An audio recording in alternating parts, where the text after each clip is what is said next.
భయము, పాపం అంటే మరణం, పాపం అంటే బాధ, నెమ్మది, శాంతి లేనటువంటి పోతామో దేవుని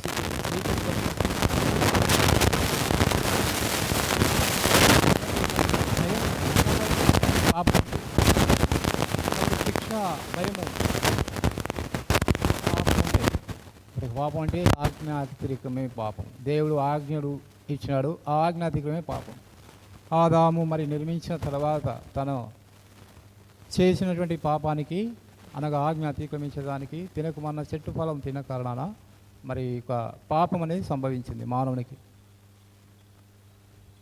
అదే పాపముగా చేయబడిన వారంగా ఉంటున్నాము. మానవులంతా కూడా పాపంగా చేయబడి, నీతిమంతుడు ఒకడు లేడు, మనము పాపంగా చేయబడుతూ వచ్చాము.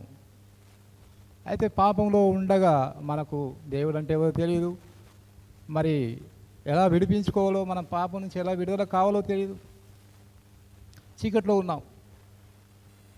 కాబట్టి అదృశ్యమైన దేవుడు, ఈ అదృశ్యుడైనటువంటి సర్వశక్తి అయిన దేవుడు అయితే తన కుమారుని, తన రక్తం వలన, తన కుమారుని యొక్క రక్తం ద్వారా మనను విముక్తి చేశాడు.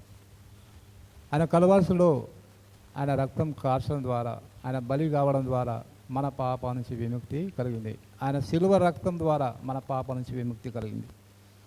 కాబట్టి ఆయనకు మనం నమస్కరించడానికి, ఆరాధించడానికి వచ్చాం.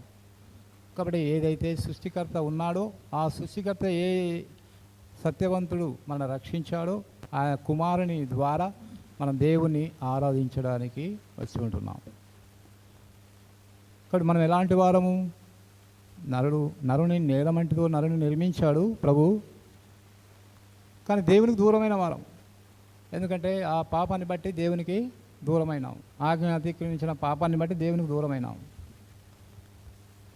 చూడండి, ఇప్పుడు ఎవరైనా నేరాలు చేస్తారనుకో, మన ఊళ్ళో కానీ అక్కడక్కడ నేరాలు చేస్తారు. వాళ్ళు ఏం చేస్తారు? శిక్షార్హులుగా వేస్తారు, వాళ్ళని దూరంగా ఉంచుతారు, ఒక జైల్లో వేస్తారు, లేకుంటే వాళ్ళని మన దగ్గర ఉంచుకోరు. బట్ దేవుడు మరి ఆయన దగ్గర, ఆయన సన్నిధిలో ఉంచుకోవాలని అనుకుంటే, ఆయన సన్నిధిలో మనం ఉండాలి అని అంటే పరిశుద్ధంగా ఉండాలి, మనం పాపం లేని వారుగా ఉండాలి. ఆయన పాపం లేనివాడుగా ఉన్నాడు, పరిశుద్ధుడు, పాపం లేనివాడు. ఆయన ఎవరంటారు చూడండి, అదే 4వ అధ్యాయం, ప్రకటన గ్రంథము 4వ అధ్యాయం, ప్రకటన గ్రంథము 4వ అధ్యాయం 8వ వచనం చూడండి. ఈ 4 జీవులలో ప్రతి జీవికి 6 రెక్కలుండెను, అవి చుట్టూను రెక్కల లోపటను కనులతో నిండి ఉన్నవి. అవి భూత వర్తమాన భవిష్యత్ కాలంలో ఉండు సర్వాధికారియు దేవుడునగు ప్రభువు పరిశుద్ధుడు, పరిశుద్ధుడు, పరిశుద్ధుడని మానక రాత్రింబగలు చెప్పుచూ ఉండెను. కాబట్టి పరలోకమందున్నటువంటి ఆయన ఎవరని చెప్తున్నాడ? ఆ జీవులు ఎవరని చెప్తున్నారు? వర్తమాన భూత భవిష్యత్ కాలంలో ఉండు సర్వాధికారి అయిన దేవుడు నాకు ప్రభు పరిశుద్ధుడు, పరిశుద్ధుడు, పరిశుద్ధుడు అని చెప్తాను. ఆయన పరిశుద్ధుడు. పరిశుద్ధుడు అంటే ఏ పాపము లేని, ఏ చీకటి లేనటువంటి వెలుగుమైనటువంటి ఆయన సమీపన తేజస్సులో ఉండి ఆయన పరిశుద్ధుడు, పరిశుద్ధుడు, పరిశుద్ధుడు అని పలకబడుతూ ఉన్నాడు. ఆ జీవులు పలుకుతూ ఉంటున్నాయి. ఆ జీవుల రెక్కలు ఉన్న లోపల ఉన్న కన్నులు, మరి వాళ్ళు ఆ జీవులు ఆయన ఆరాధిస్తూ ఉంటున్నాయి పరమందు. ఇక్కడ మనం ఈ భూలోకంలో మనము ఇంకా సజీవ లెక్కలో ఉండి మన పాపమును విముక్తి చెందిన వారంగా మనం ఆయన ఆయన ఆయన రాజ్యముగా చేయబడుతూ వచ్చాం. పాపం నుంచి విముక్తి చేయడమే కాకుండా మనం ఆయన రాజ్యంగా చేయబడుతూ వచ్చాం. కానీ పాపాన్ని విముక్తి చేయడం అనేది ఎవరి తరం కాదు, ఏ మనిషిని తరం కాదు. మనం ప్రయాసపడితే పాపాన్ని విముక్తి చేసుకోలేము. మనం కష్టపడి మనం ఏదో చేసి మనం నీతి ధర్మాలు, మన దాన ధర్మాలు చేసినంత మాత్రం మనం విమోచించబడము. ఎవరు మనం విమోచించలేరు, మనం విమోచించుకోలేము. దేవాది దేవుడే ఆ మరణ శాసనం రాసినటువంటి ఆ శిక్ష, అర్హత, ఆ శిక్షకు పాత్రమైన మనని ఆ శాసనం రాసినటువంటి దేవుడే ఈ లోకమునకు వచ్చి ఆ శిక్షా విధి నుంచి మనం తప్పించాడు. శిక్ష అంటే భయం కదా, పాపం అంటే భయం, శిక్ష అంటే భయం, మనకు శిక్ష పడుతుందంటే భయం. కాబట్టి మరి ఆ భయం నుంచి మనని విడిపించాడు ప్రభు. ఒకటి ఏం చేశాడు ఆయన అంటే, మనము మనుషులం, మానవులం అయినప్పటికీ, ఆయన సృష్టిలో మనం జీవిస్తున్నప్పటికీ అందరము ఆయన ఇలా విడిపించబడలేదు. అందరం ఆయన స్వాస్థ్యం కాలేకపోయినారు. కారణము ప్రియకుమారుని అంగీకరించిన కారణాన, ఈయననే సత్యవంతులను అంగీకరించిన కారణాన, ఈయన నా పాపంలో కొరకు చనిపోయాడు, తిరిగి లేచాడు అని నమ్మని కారణాన, విశ్వసించని కారణాన వారు దేవునికి ఇంకా దూరంగానే ఉన్నారు. కాబట్టి మనమైతే మరి ఆయన ఆ కుమారునికి స్వీకరించడం ద్వారా, ఆ కుమారుని యొక్క రక్తం కడగలగడం ద్వారా మనం రాజ్యంగా చేయబడ్డాం. పరిశుద్ధ జనముగా ఆయన స్వాస్థ్యంగా చేయబడ్డాం. కానీ ఎంతో గొప్ప ఆరికగా మనకి. కాబట్టి ఆయన ఏమై ఉన్నాడు? అదృశ్యుడై ఉన్నాడు. ఏమై ఉన్నాడు? మనకు కనబడలేదు. ఏమై ఉన్నాడు? సృష్టి అంతా యావత్తు కలగజేసిన వాడుగా ఉన్నాడు.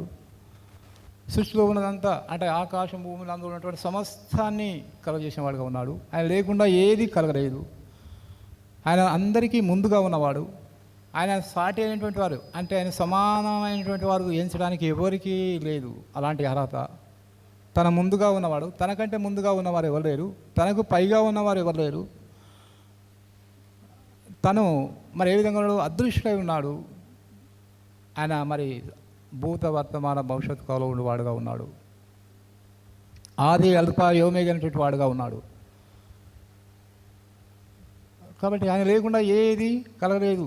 ఆయన ద్వారా సమస్తము కలగను అని ఉంది. కాబట్టి ఆయన కనిపించడం లేదు, అదృష్టుగా ఉన్నాడు. అలాంటి శక్తివంతుడై ఉన్నాడు. మనం నిర్మించి మన ఆత్మ ఉంచి మనం పోషించి సంరక్షించేటవాడుగా ఆయన గొర్రెలంగా మనము ఆయన కాపరిగా మనకి ఉన్నాడు. ఆయన అలాంటి దేవుడు మనకు ఉన్నాడు. అలాంటి దేవుడు మన దేవుడు. ఏదో అసంపూర్తిగా నన్ను వెతుకుడి అని చెప్పలేదు ఆయన. ఏదో అసంతృప్తిగా ఉన్నవాడు కాదు, సంపూర్తిగా మన పాపాలన్నిటికీ ప్రాయశ్చిత్తం చేశాడు. ఏమన్నా ఇక్కడ మనందరం ఏమైపోయినట్ట? గొర్రెలబడే తప్పిపోతుంది. మనందరి దోషములు ఆయన మీద మోపాడు. కానీ దోషాన్ని పరిహరించడం అనేది ఎవరి తరం కాదు. ఏ మనుషుడు ఇలా చేయలేడు. మనిషి విమోచించలేడు ఈ దోషాన్ని, నివృత్తి చేయలేడు. ఎందుకంటే మనుషులందరూ పాపులుగా చేయబడ్డారు కనుక ఈ మనిషి క్షమించేటువంటిది లేదు.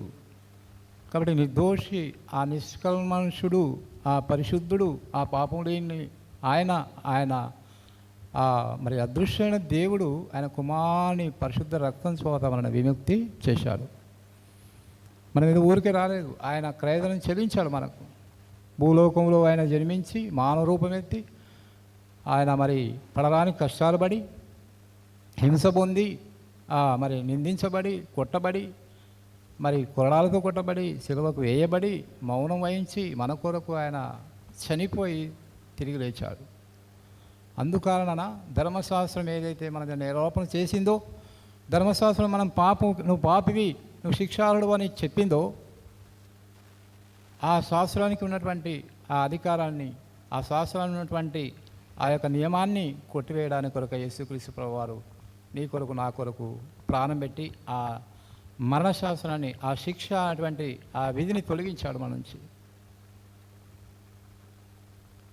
అందుకే మనం కృతజ్ఞతమై దేవుని ఆరాధించాలి. అలా గ్రహింపు ఉన్నటువంటి వారు ఆరాధించకుండా ఉండలేరు. ఎప్పుడు ఆదివారం వస్తుందో, నేను ఎప్పుడు ఆరాధిస్తాను, ఎప్పుడు ప్రార్థన చేయాలి, ఎప్పుడు దేవుని సన్నిధి పోవాలి. దావీదు అంటున్నాడు, ఏమంటున్నాడు? నేను ఆయన సన్నిధి పోవడానికి నన్ను ఆశపడుతున్నాను. దుప్పి నీటి బాగుల కొరకు ఆశపడినట్టుగా నా ప్రాణము ఆశపడుతుంది అంటాడు. నా దేవుని సన్నిధికి పోవాలి, నేను నా దేవుని మందిరానికి వెళ్దామన్నప్పుడు ఆయన సంతోషించిండట. అక్కడ మనం ఆదివారం ఎప్పుడు వస్తుంది? అందరం కూడి ఆయన ఆరాధించాలి, ఆయన ఆయన పాట ద్వారా మయపరచాలి, మన నోరారా ఆయన ఆరాధించాలి అనే భారం మనలో ఉంటుంది. ఎందుకు? విముక్తి కలిగింది, గొప్ప విముక్తి కలిగింది. మనం ఏం చేయలేదు, మనం ఏం అర్పించలేదు. దేవుడు మనల్ని వెతికొచ్చిండు, ఎటు పోదామో తెలియదు మనకి.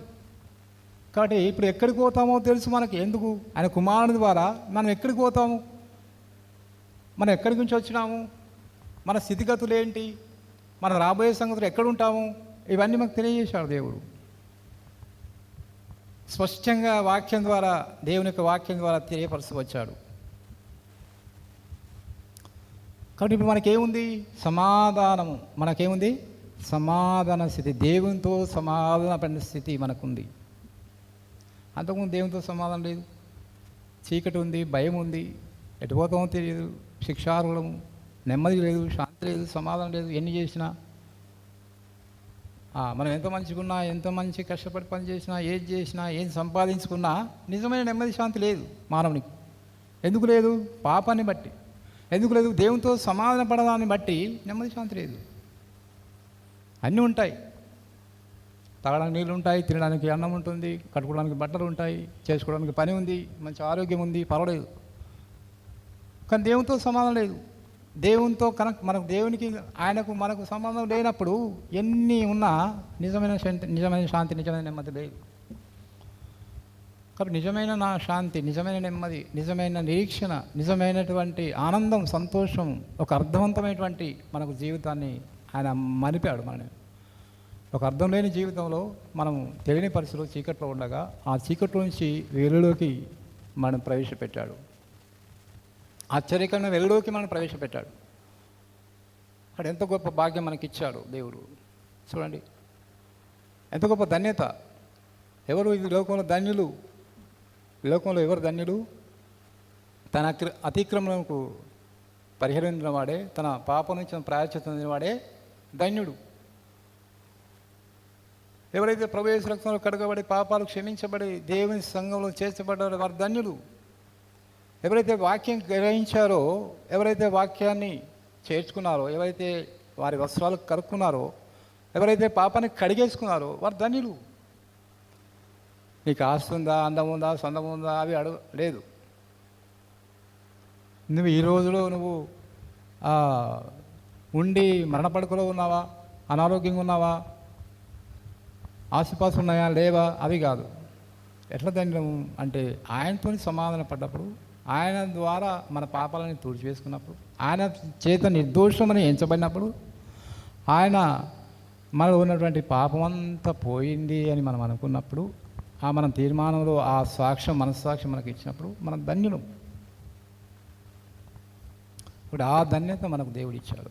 దాన్ని ఆ యొక్క మేలును బట్టి, ఆ యొక్క ఆశీర్వాదాన్ని బట్టి, ఇది పరలోక సంబంధమైన ఆశీర్వాదం, భూలోక సంబంధమైనది కాదు. భూలోకం ఆశీర్వాదం, ఇది దీవెన, పరలోకమంద దీవెన, ఇది పరలోకం నుంచి వచ్చిన దీవెన. ఇదేంటంటే నిత్య జీవం. ఇదేంటే మరణం లేనటువంటి, ఇక శిక్ష లేకుండా మరణం లేదు మనకి. కాబట్టి కొందరికి శిక్ష ఉంది, వాళ్ళకి రెండవ మరణం ఉంది, అక్కడ వేదన ఉంది, బాధ ఉంది, మరణం ఉంది, చీకటి ఉంది, మరి ఎన్నటికీ తీరలేనటువంటి ఆ ఘోష ఉంది, ఆ రోదన ఉంది. అక్కడ రోదన పడుతూ ఉన్నారు. ఎవరు? బ్రతికుండగానే దేవునితో సమాధాన పడని వారు, బ్రతికుండగానే యేసుక్రీస్తు ప్రభువు అనే లోక సృష్టికర్తని యేసుక్రీస్తుని అంగీకరించి పాపక్షమాపణ పొందని వారు, బ్రతికుండగానే దేవుని స్వీకరించి ఆ ప్రభుని యేసుక్రీస్తు ఆ ప్రియకుమార్ని స్వీకరించినటువంటి వారు ఇప్పటికీ మరణంలో ఉన్నారు. బ్రతికున్నప్పటికీ సచ్చిన వారే అని చెప్తుంది వాక్యం. తర్వాత మరణించిన తర్వాత రెండవ మరణం, అక్కడ వేదన పడుతున్నట్టుగా బైబిల్ గ్రంథం చెప్తా ఉంది. ఒక మనుషుడు, ఆ ధనికుడు అక్కడ వేదన పడుతున్నాడు, చీకట్లో ఉన్నాడు, ఆ మొరపెట్టిన ఒక్క చుక్క నీరు కూడా పోవడానికి వీల్లేదు అక్కడ. కానీ నీకు నాకు ఎలాంటి ఆధిక్యత ఇచ్చాడు దేవుడు. ఇప్పుడు ఎక్కడికి వెళ్తామో మనకు తెలుసు. ఇప్పుడు ఏం చేశాడు, ఎలా మనకు రక్షణ, ఎలా మనకు పాప విమోచన, ఎలా మనకు దేవుని దగ్గర మనం సమాధాన పడ్డాము, ఏ విధంగా మనం రాబోయే దినాల్లో ఎక్కడుంటున్నాము, మన భవిష్యత్తు ఏంటి, మనం గతం నుంచి ఎక్కడికి వచ్చినాము, మనం ఇప్పుడు ఎక్కడ ఉన్నాము, మనం ముందు దినాల్లో ఎక్కడ ఉంటాము, అని తెలిసినప్పుడు మనకు సమాధానమే కదా. తెలియనప్పుడు సమాధానం లేదు. మనం ఎట్టుపోతామో తెలియనప్పుడు మనకు సమాధానం లేదు. మనకు దేవుడు అంటే ఎవరో తెలియనప్పుడు మనకు సమాధానం లేదు. ఇప్పుడు మన దేవుడు అంటే ఎవరో మనకు తెలిసింది, మనం ఎవరమో మనకు తెలిసింది, మనం ఎటుపోతామో మనకు తెలిసింది. కానీ మనకు శిక్ష లేదు అన్నప్పుడు మనకు సంతోషం. క్రీస్తు యేసున్న వారికి శిక్ష విధి లేదు. ఎవరైతే క్రీస్తు యేసు ఉన్నారో, ఎవరైతే ఆయన అన్నుకొని ఉన్నారో, ఎవరైతే ఆయన చేర్చుకున్నారో, ఎవరైతే నా దేవుడు, ఈ ప్రియకుమారుడు, నా పాప విమోచకుడు అని ఎవరైతే విశ్వసించారో వారికి ఏం లేదు, శిక్ష విధి లేదు. సంతోషం, నెమ్మది, సమాధానం. అది లోకంలో కష్టాలు నష్టాలు ఉండొచ్చు, భౌతికమైనటువంటి కష్ట నష్టాలు, ఆర్థిక ఇబ్బందులు కావచ్చు, అనారోగ్యం కావచ్చు, లేక ఇంకా అనేక సమస్యలు కావచ్చు. అవన్నీ కూడా అందరికీ వచ్చాయి, భక్తులు కూడా వచ్చాయి. యేసుప్రభువు వారే శరీరకంగా లోకంలో శరీరంతో ఆయాసపడ్డాడు, బాధపడ్డాడు, రక్తం కార్చాడు, దెబ్బలు తిన్నాడు, మరి అనరాని మాటలు, పలకరాని మాటలు అంటే ఆయన ఓర్చుకున్నాడు, సహించాడు. గొర్రె బొత్సు కత్తిరించి వాళ్ళే మౌనంగా ఉన్నట్లు ఆయన మౌనం వహించాడు మన కొరకు. ఆయన కూడా శరీరకంగా బాధపడ్డాడు. మనకున్న శరీరం ఆయనకు వచ్చింది, ఆ శరీరం దాల్చాడు, ఆ శరీరం బాధపడింది. ఆ శరీరము మరి ఆ ముళ్ళ పోట్లతో, ఆ బల్లెపోటుతో పుట్టినప్పుడు ఆయన పడే ఆ బాధ, అవన్నీ ఎవరి కొరకు భరించాడు? నీ కొరకు, నా కొరకు, మనందరి కొరకు, లోకంలో వారందరి కొరకు, విశ్వసించే వారందరి కొరకు, ఎవరైతే నా దేవుడు అని అంటున్నారో వారందరి కొరకు ఆయన ప్రాణం పెట్టాడు. చూడండి, హెబ్రీయులకు రాసిన పత్రిక చూడండి.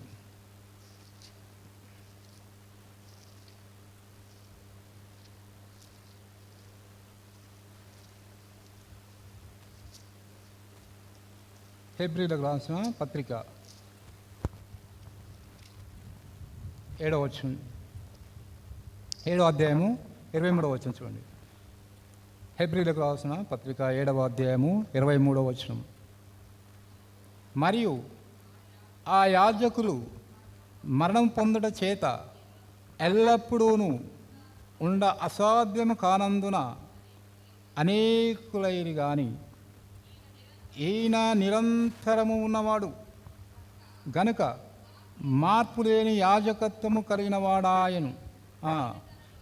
ఈయన తన ద్వారా దేవుని యొద్దకు వచ్చి వారి పక్షమున విజ్ఞాపనయు చేయుటకు నిరంతరము జీవించున్నాడు కనుక వారిని సంపూర్ణంగా రక్షించుటకు శక్తివంతుడై ఉన్నాడు. మా దేవుడు సంపూర్ణంగా రక్షించడానికి శక్తివంతుడు ఆయన. అయ్యో ఇది ఎట్లా, అది ఎట్లా, కొద్దిగా ఎట్లయితే ఉన్నది, కొద్దిగా అట్లయితే ఉంది అనే కాకుండా సంపూర్ణంగా రక్షించే శక్తిమంతుడై ఉన్నాడు. తన పక్షంలో వచ్చిన వారందరికీ విజ్ఞాపన చేసేవాడు ఉన్నాడు. ఆయన మరణించి తిరిగి లేచి తండ్రి కుడిపార్శ్వం నుండి విజ్ఞాపన చేస్తున్నాడు. ఎవరి కొరకు? తన పక్షంలో వచ్చిన వారందరికీ కూడా విజ్ఞాపన చేస్తున్నాడు. జీవిస్తున్నాడు ఆయన. మన దేవుడు జీవంగల దేవుడు. ఆయన జీవిస్తున్నాడు, మన కొరకు విజ్ఞాపన చేస్తున్నాడు. తన పక్షం వచ్చిన వారందరికీ విజ్ఞాపన చేస్తున్నాడు. సంపూర్ణంగా రక్షించే శక్తిమంతుడై ఉన్నాడు. కనుక మనకు భయం లేదు కదా. మనకు శక్తి లేనటువంటి ఏదైతే ఉందో, మనం చేసుకోలేనటువంటి ఏదైతే ఉందో అది ఆయన చేస్తున్నాడు, ఆయన చేసి ఉన్నాడు. కానీ ఇప్పుడు మనం ఎంత సంతోషం మనకి, చూడు ఎంత ఆధిక్యత మనకు దొరికింది. ఎట్లా? ఇది నమ్మడం ద్వారా. నిజమే ప్రభువా, నేను మంటివాడిని, నిజంగా నేను పాపని, ఈ పాపం నుంచి నేను తీసేసుకోలేను ప్రభా. నా కొరకు నువ్వు ప్రాణం పెట్టావు, రక్తం కార్చావు, చనిపోయావు, తిరిగి లేచావు దేవా, నా కొరకు నువ్వు విజ్ఞాపన చేస్తున్నావు, నేను ఒక దిన నీ దగ్గరకు ఉంటాను అనే నమ్మకం, విశ్వాసం ఎవరికైతే ఉందో వాళ్ళు సంతోషంగా దేవుని ఆరాధిస్తారు. ఇంకా కొంతమంది ఉన్నారు. ఎవరున్నారు? ఆ గుంపులో కొంతమంది ఉన్నారట బేస్లో ఉన్నప్పుడు. ఇక్కడ చూడండి, లూకాసు వార్త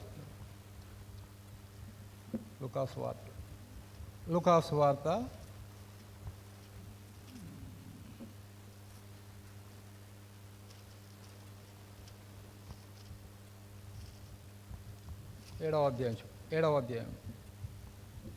ఇక్కడ సియోను ఆయన ఒక ఆయన పరిచయుడు యేసుప్రభు వారిని ఇక్కడ ఉండగా పిలిచాడు, వాళ్ళ ఇంటికి పిలిచాడు. 41 వచ్చి చూడండి, 40 నుంచి చదవండి. అందుకు యేసు సీమోను, నీతో ఒక మాట చెప్పవలని ఉన్నానని అతనితో అనగా, అతడు బోధకుడా చెప్పుమనెను. అప్పుడు యేసు, అప్పు ఇచ్చువానికి 2 రుణస్థులుండిరి. వారిలో ఒకడు 500 దేనారములను, మరి ఒకడు 50 దేనారములను అచ్చి ఉండిరి. ఆ అప్పు తీర్చుటకు వాని వద్ద ఏమీ లేకపోయాను గనుక వాడు వారి ఇద్దరిని క్షమించెను. కాబట్టి వీరిలో ఎవడు అతని ఎక్కువగా ప్రేమించను చెప్పుమని అడిగాను. అందుకు సీమోను, ఎక్కువగా క్షమించను వాడే అని నా తోచున్నదని చెప్పగా, ఆయన నీవు సరిగా యోచించితివని అతనితో చెప్పి ఆ స్త్రీ వైపు తిరిగి సీమోన్తో ఇట్లా, నేను ఈ స్త్రీని చూచున్నావే, నేను నీ ఇంటిలోనికి రాగా నీవు నా తన కన్నీళ్లతో నా పాదములను తూడ్చి తన తల వెంట్రుకతో తూడ్చాను. నీవు నన్ను ముద్దు పెట్టుకునేది కానీ నేను లోపలికి వచ్చినప్పటి నుండి ఈమె నా పాదములు ముద్దు పెట్టుకొనుటూ మానలేదు. నీవు నూనెతో నా తల అంటలేదు కానీ ఈమె నా పాదములకు అత్తరు పూసాను. ఆమె విస్తారముగా ప్రేమించిన కనుక ఆమె యొక్క విస్తార పాపములు క్షమించబడనని నీతో చెప్తున్నాను. ఎవరికి కొంచెముగా క్షమించబడను వాడు కొంచెముగా ప్రేమించునని చెప్పి, నీ పాపములు క్షమించబడి ఉన్నవని ఆమెతో అనెను. అప్పుడు ఆయనతో కూడా భోజన పంక్తిలో కూర్చున్నవారు పాపములు క్షమించకు ఉన్న ఇతడెవడని తమలో తాము అనుకోనసాగిరి. అందుకు ఆయన, నీ విశ్వాసం నిన్ను రక్షించింది, సమాధానం గలదైన వెళ్ళమని ఆ స్త్రీతో చెప్పాడు. అది పరిసయ్యుడు యేసుప్రభుని పిలిచిండు. అక్కడ విందు జరుగుతుంది.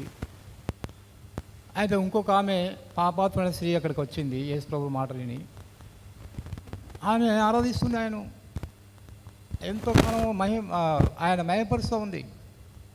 ఆయన కాళ్ళకు నీళ్ళు ఇచ్చా ఉంది. తల వెంట్రుకతో తన పాదములు తుడుస్తూ ఉంది. ఇంకేం చేస్తుందట, తల వెంట్రుకతో, నువ్వు నాకు తల అంటలేదు, నూనె నా తల అంటలేదు, నాకు ఏమీ నా పాదములకు అత్తరు పూసాను, ఈమె నాకు అత్తరు పూసింది. ఆమె విస్తారంగా ప్రేమించిన కనుక ఆమె యొక్క విస్తారమైన పాపాలు క్షమించబడను.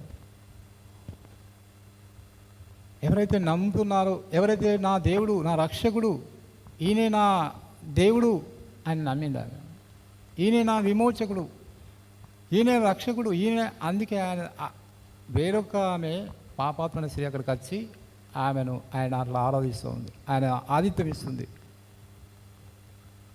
సీమోను, నువ్వేమనుకుంటున్నావు? పాపాత్మైన స్త్రీతో మాట్లాడుతున్నాడు ఆయన మనసులో అనుకుంటున్నాడు. అంటే సంపూర్తిగా ఈయన కూడా గ్రహించలేదు. ఈయన పాప విమోచకుడు, నా పాప విమోచకుడు, అందరి పాప విమోచకుడు అని గ్రహించలేదు. సీమోను, నువ్వేమనుకుంటున్నావు? చూడు, ఈమె ఇట్లా చేస్తుంది కదా, ఈమె నన్ను ప్రేమించింది, ఈమె పాపాలన్నీ కూడా క్షమించబడ్డాయి, విస్తారమైన పాపాలు క్షమించబడ్డాయి. అప్పుడు పాపాలు క్షమించడానికి నాకు అధికారం గలవాడు యేసుక్రీస్తు ప్రభువారు.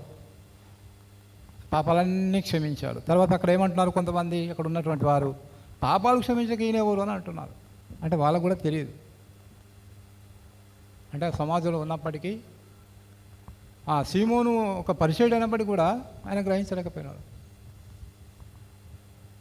అక్కడ ఎవరైతే గ్రహించారో వాళ్ళు ఆరాధిస్తూ ఉన్నారు. ఆమె ఏదైతే గ్రహించిందో ఆయన మాత్రమే మయపరుస్తుంది అక్కడ.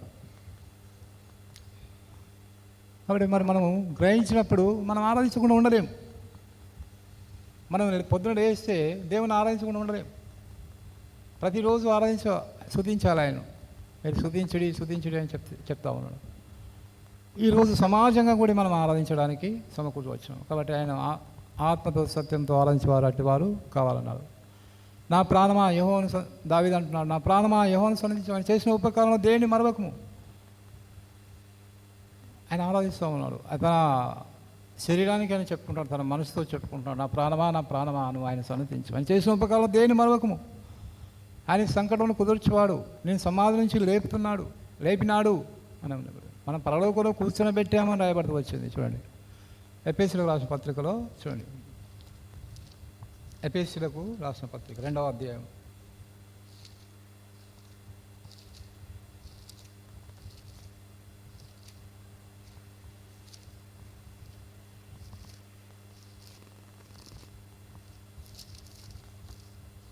రెండవ అధ్యాయం చూడండి, 2వ అధ్యాయం 6వ వచనం.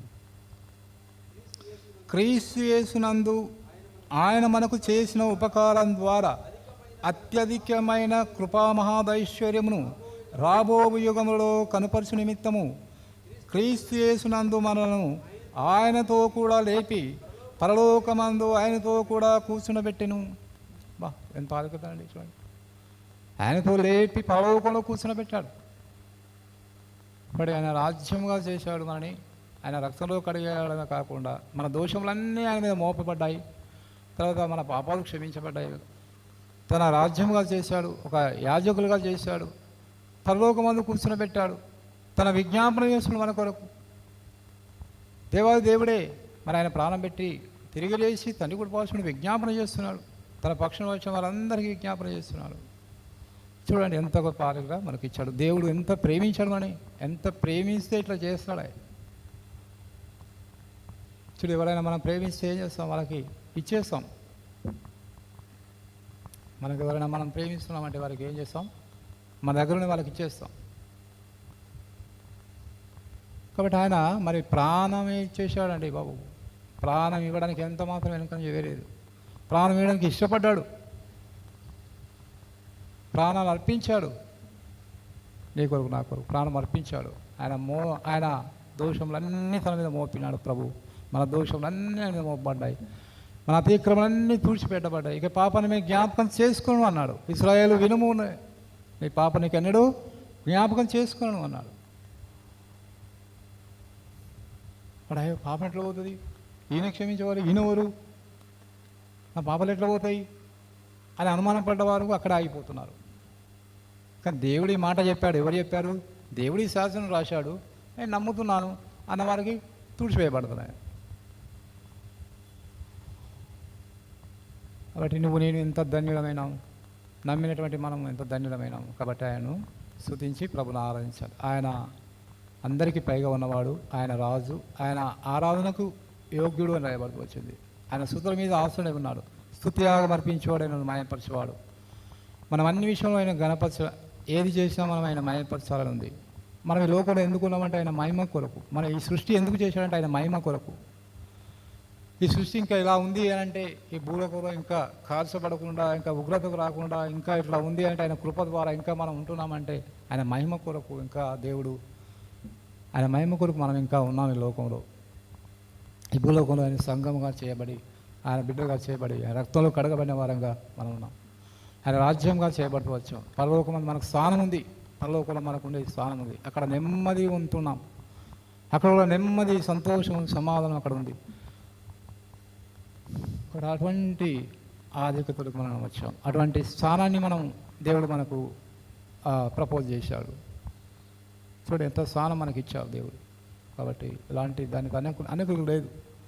ఇలాంటి ధన్యత మన బంధువులు కావచ్చు, మన ఇరుపలు కావచ్చు, మన దేశంలో ఉన్న ప్రజలు ఇంకెందరో ఇలాంటి ధన్యత లేదు. కానీ దేవుడు మనకి ఇచ్చాడు. తన అనాది సంకల్ప చొప్పున తను ప్రేమించి, తన జగత్ పునాది వేయబడకమునిపై మనం అంగీకరించామంటే, జగతి పునాది వేయబడకముందే ఆయన ప్రణాళికలో మనం ఉన్నాము, మనం ఆకర్షించబడ్డాము అంటే ఆయన ఆకర్షించాడు మనని. మనం ఇక్కడికి వచ్చామంటే ఆయన ఆకర్షించాడు మనని. మనకి రాలేదు.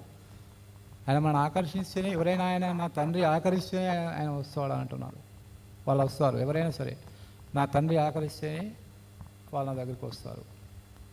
కాబట్టి నాకు అనుగ్రహించిన వారు నా వారు, ఆయన వారు నా వారు అంటున్నాడు. కాబట్టి మరి మనం ఆయన స్వాస్యంగా చేయబడ్డాం, ఆయన రాజ్యంగా చేయబడ్డాం, ఆయన ఇల్లుగా చేయబడ్డాం, ఆయన శరీరంగా చేయబడ్డాం. మరి ఎంత గొప్ప పాలికత చూడండి. ఆయన రాజ్యం ఎటువంటిది? ఎన్నటికీ లయం కానటువంటిది, ఎన్నటికీ తొలగిపోని రాజ్యం. మనం ఆయన రాజ్యం, మనం ఎన్నటికీ తొలగిపోము. మనకు మరణం లేదు, రెండవ మరణం లేదు. ఇవి బైబిల్ గ్రంథం చెప్తా ఉంది, వాక్యం చెప్తా ఉంది. తన వస్త్రాలు ఉతుకున్నటువంటి వాడు మరి నిరంతరం ఆయనతో పాటు ఉంటాడు, ఏళ్తారు అని ఉంది. కాబట్టి మనం సహించే వారికి ఏళ్తారని ఉంది. కాబట్టి మనం ఆ విధంగా చేయబడి ఎలాంటి వారం, ఎలాంటి స్థితిలో ఉన్నాము, ఇప్పుడు ఎలాంటి స్థితిలోకి మనం వచ్చాము. ఆయన ఎటువంటి వాడు. సరే, ఈ లోకంలో కష్టాలు నష్టాలు ఉండొచ్చు, అయినా దేవుని స్తుతియాగం అర్పించడమే ఆయన మయపరచమంటున్నాడు. అంటే మనం ఇబ్బందులు ఉన్నా, కష్టాలు ఉన్నా, నష్టాలు ఉన్నా, యోబు అంటున్నాడు ఏమన్నాడు? ఆయన కూడా వ్యవసాయం ఉంది. యోబు ఎన్ని 500 జతలు ఎడ్లు ఉన్నాయంట. ఆయనకు 3000 గాడిదలు, చాలా పనివారు ఉన్నారు. మరి ఆయన ఎప్పుడు నిర్దోషంగా దేవుని దగ్గర దేవుని సొంత ఉంటున్నాడు. ఆయన స్తుతిస్తున్నాడు. ఆయనకు నష్టం వచ్చింది ఒకసారి, అపవాది వచ్చి ఆయన మీద పడ్డది, వాళ్ళ పనివారి మీద పడ్డది, తన ఆస్తి అంతా పోయింది, తన అనారోగ్యం వచ్చింది, తన మరణ పడకలో ఉన్నాడు. తను ఏమంటున్నాడు? యెహోవా ఇచ్చును, యెహోవా తీసుకుని పోయాను, యెహోవా నామానికి స్తుతి కలుగును గాక అన్నాడు. ఆయన చింతించిండా? నష్టం వచ్చినా చింతించలేదు, మరణ పడకలో ఉన్నా చింతించలేడు. ఎందుకు? దేవుడు నాకు ఇచ్చాడు, నేను దిగంబరిగా వచ్చాను, దిగంబరిగా వెళ్తాను. కాబట్టి యెహోవా ఇచ్చాను, యెహోవా తీసుకొని పోయాను, యెహోవా నామానికి స్తుతి కలుగును గాక. స్తుతియాగం అర్పిస్తున్నాడు. అంటే మనకు అనుకూలమైనటువంటి అన్నీ ఉంటేనే కాదు, మనకు నష్టంలో, కష్టంలో, బాధంలో, మరణపడకలో ఉన్న, అనారోగ్య పరిస్థితుల్లో ఉన్న దేవుని స్తుతించేటువంటి స్తుతియాగం అంటారు దాన్ని. అంటే మనకేమి లేకపోయినా మనం ఆపుడగా ఉండి అనేక కష్టాలు మనం అనుభవిస్తున్నా, నీతి కొరకు ఆయన కొరకు జీవిస్తున్నప్పుడు మనకు అనేక కష్టాలు నష్టాలు వచ్చినా ఏమంటావు? అయ్యో నాకు లేమని ఏడుస్తాడు, అయ్యో నాకు అన్యాయం చేసినాడు దేవుడు అని అంటలేడు. ఎవరు? ఈ భక్తుడు నాకు అన్యాయం చేసినాడు అంటలేడు. కాబట్టి ఏదైనా ఉంటే దేవుడు నాకు ఇస్తాడు, ఏదైనా లేకపోతే ఆయన ఇచ్చాడు, ఆయన తీసుకుని పోయాడు, ఆయన నామానికి స్తుతి కలుగును. నేను వచ్చినప్పుడు ఏం తీసుకోపోలేదు, ఇది వాస్తవం కదా. వచ్చినప్పుడు మనం ఏం తీసుకురాదు, పోయేటప్పుడు మనం తీసుకుపోము. కాబట్టి ఏదైనా ఉంటే అది దేవుడు నాకు ఇచ్చాడు, దేవునికే వందనాలు అని చెప్పే విధంగా మనం యథార్థంగా ఉంటే ఆరాధన దేవుడు అంగీకరిస్తాడు. అట్లా దేవుని మయపరిచిన వారంగా ఉంటాం మనం. అలా మయపరిచే వారుగా ఉంటాం. ఏ కష్టం నష్టం వచ్చినా, ఏ బాధ వచ్చినా, ఏదైనా సరే, అది ఏ నష్టం వచ్చినా సరే, ఏదైనా సరే, ఏదైనా కావచ్చు, అన్ని పరిస్థితుల్లో, అన్ని సమయాల్లో దేవుని ఇట్లా ఆరాధించేవారుగా ఉండాలి. అప్పుడు దేవుడు దాన్ని యాక్సెప్ట్ చేస్తాడు, అప్పుడు దేవుడు సంతోషిస్తాడు ఆరాధన. అప్పుడు దేవుడు మయపరిచిన వారా అవుతాం మనం. అప్పుడు అపవాది ఏడుస్తాడు, అపవాది ఓడిపోతాడు. అప్పుడు